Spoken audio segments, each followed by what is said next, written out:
Hello दोस्तों, मेरा नाम मनोज कुमार। आज इस वीडियो में जानेंगे कच्चा बीघा क्या होता है। पहला क्वेश्चन है हमारा।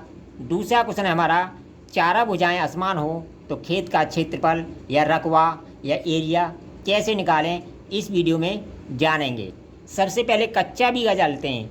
देखिए, कच्चा बीघा जो होता है वो क्षेत्र के हिसाब से बदलता रहता है।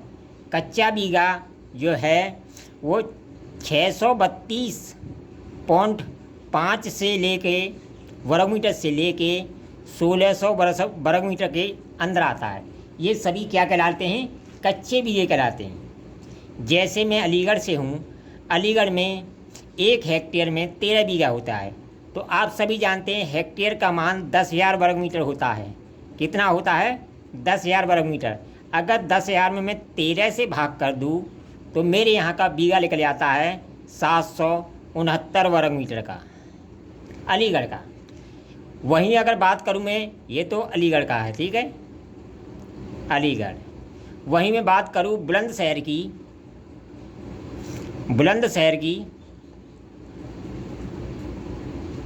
बुलंदशहर की, वहाँ जो 1 हेक्टेयर में 15.8 बीघा होता है 1 हेक्टेयर में। तो हेक्टेयर का मान 10,000 वर्ग मीटर होता है। अगर वहाँ इसमें मैं भाग दूँ 15.8 का तो 632.5 वर्ग मीटर का बीघा निकल आता है, ठीक है।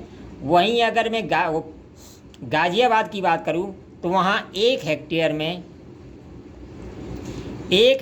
में 12 बीघा है।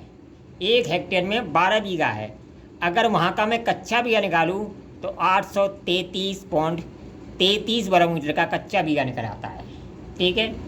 अगर जैसे बात करूँ मैं इलाहाबाद प्रयागराज की, तो वहाँ का जो बीघा है वो 2280 वर्ग मीटर का है, जो पक्का बीघा कहलाता है, ठीक है।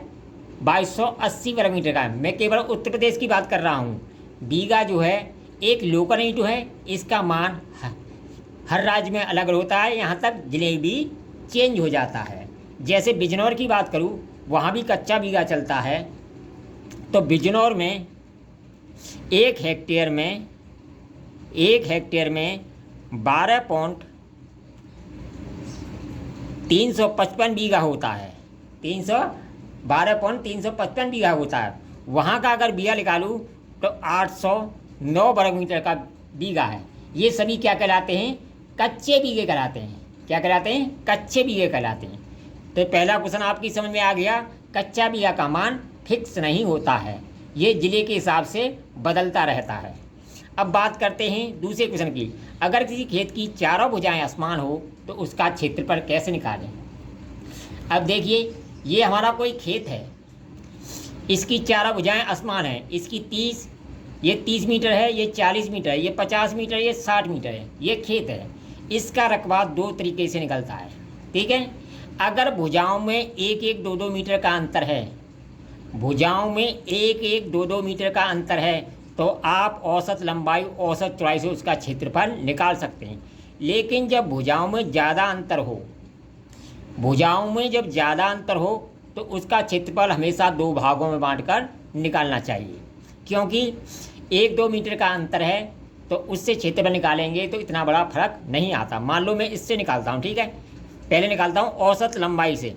अब देखिए, आमने से औसत लंबाई, औसत चौड़ाई का मतलब क्या होता है? यानी आमने सामने की भुजाओं को जोड़ो और आधा कर दो। तो पहले निकालेंगे औसत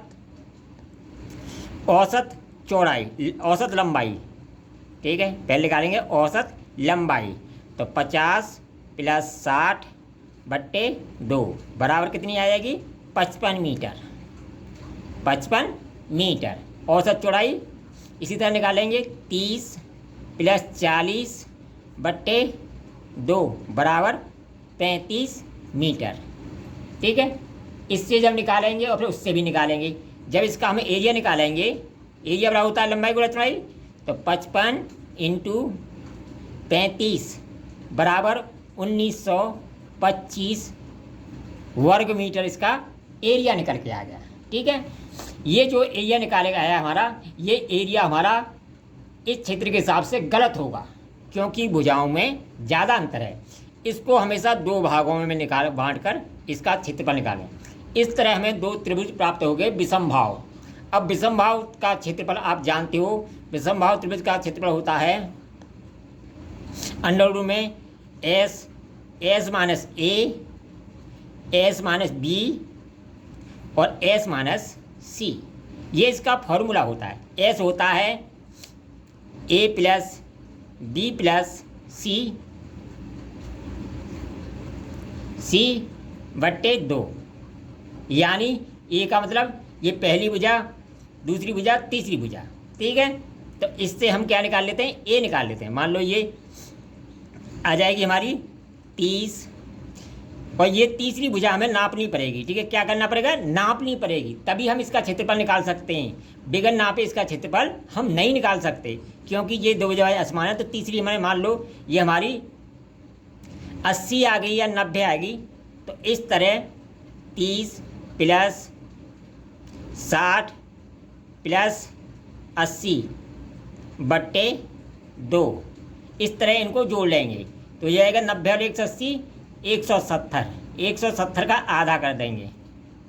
तो इस तरह हमारी एस निकल के आ जाएगी, ठीक है। जब भी आपको क्षेत्रफल निकालना हो, खेत का रकबा निकालना हो जिसकी चारों भुजाएं असमान हो, तो क्या इस फॉर्मूले से निकालना चाहिए, ठीक है। अगर 1-2 मीटर का अंतर है तो औसत लंबाई औसत चौड़ाई से इसका क्षेत्रफल निकाल लें, ठीक है। इस फॉर्मूले में इनकी वैल्यू रख लो और इसका क्षेत्रफल निकाल लो, ठीक है। वीडियो पसंद आए कमेंट करें, लाइक करें, शेयर करें।